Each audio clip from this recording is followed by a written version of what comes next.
What's up, fam? Mr. Broke Capitalist coming at you.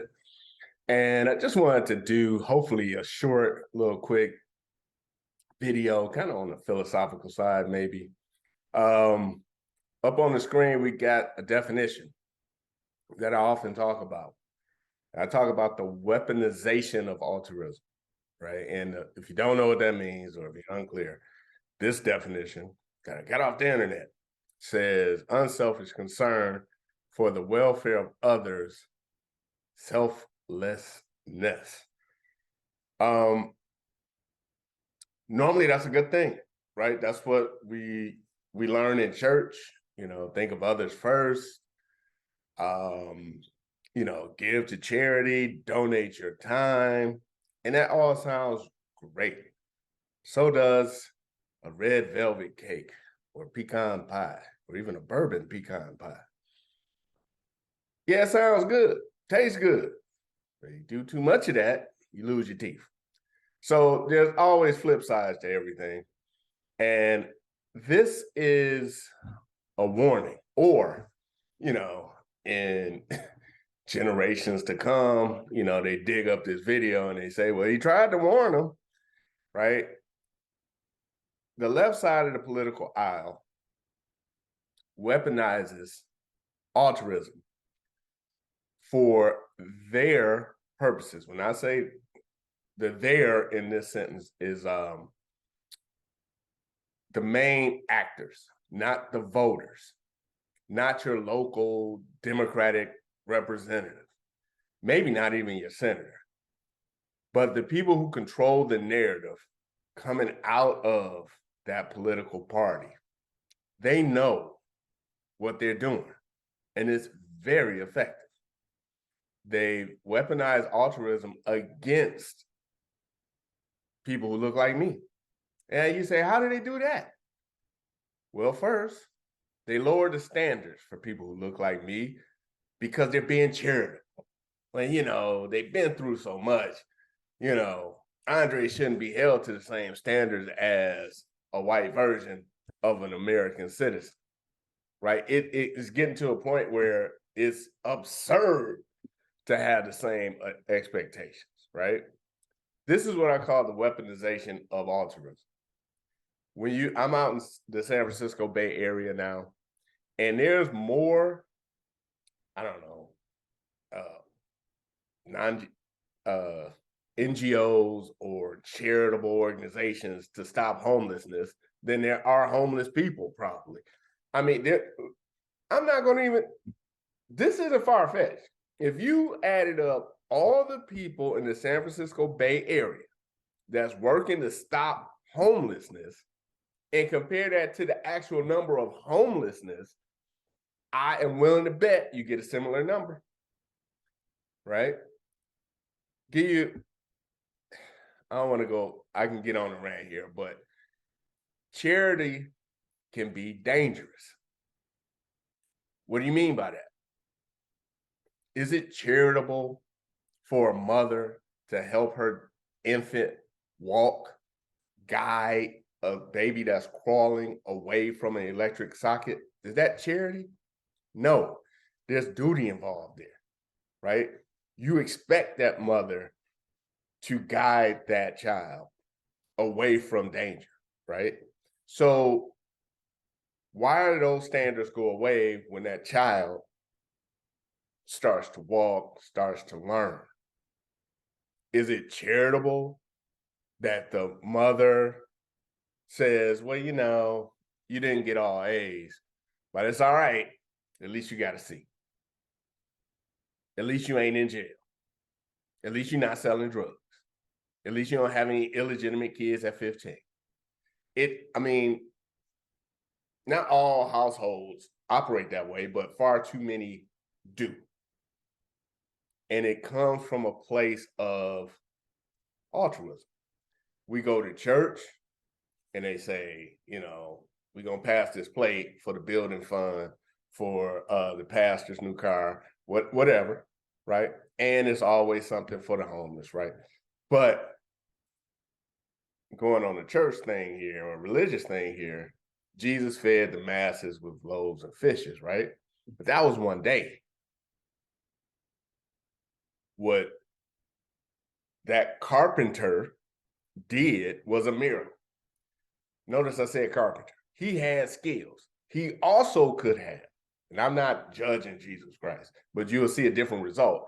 If Jesus took a class, was a teacher and said, I'm going to teach you guys how to be carpenters so you can, was Jesus a carpenter? Was that Joseph? Anyway, a carpenter could go out and teach people carpentry skills so that they could go out and get their own loaves of fishes. Now, I know at the time it wasn't, they were not in a place to earn their loaves and fishes at the time of this miracle happening, but I hope you get my point. Is it charitable to just give? Lower expectations, just give. And I'm going to show you, it doesn't work.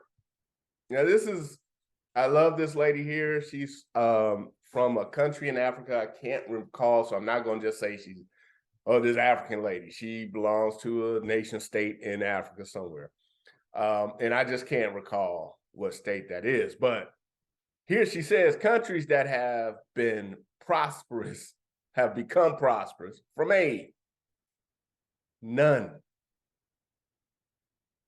So it's not about charity, right? It's about expectations, standards, and helping people and expecting people to reach those standards.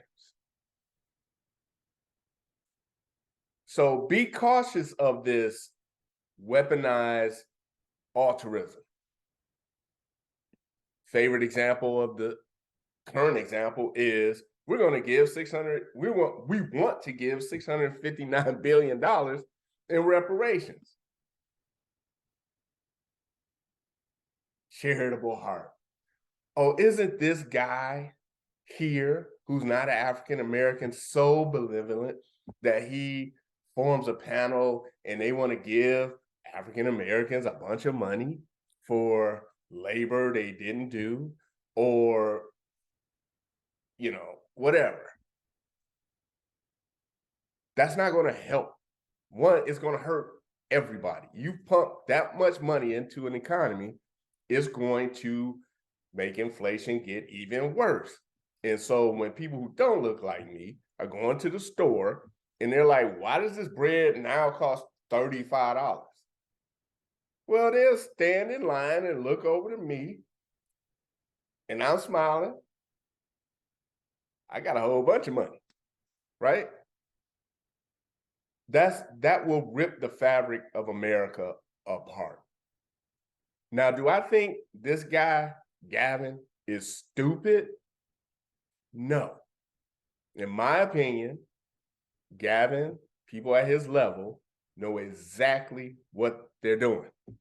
And all the things they're doing align with a certain group's goals, which is a one world government with, regional states like the North American region state, right?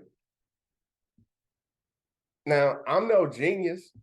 I didn't even take an economics class. I'd read a few books on economics, one by Thomas Sowell. You pump all this money into a given economy without added production, you get inflation, period. I mean, it's like if you add water to grass, grass will grow with sunlight. This isn't rocket science, as they say. So there's no way you will ever convince me that they don't know exactly what they're doing. And they're able to push this agenda or whatever, this one world organization through with weaponized altruism. The patriarchy was evil. We need to dismantle it because somehow it affected you negatively at some point in your life. We should create an even playing field for everybody. That's weaponized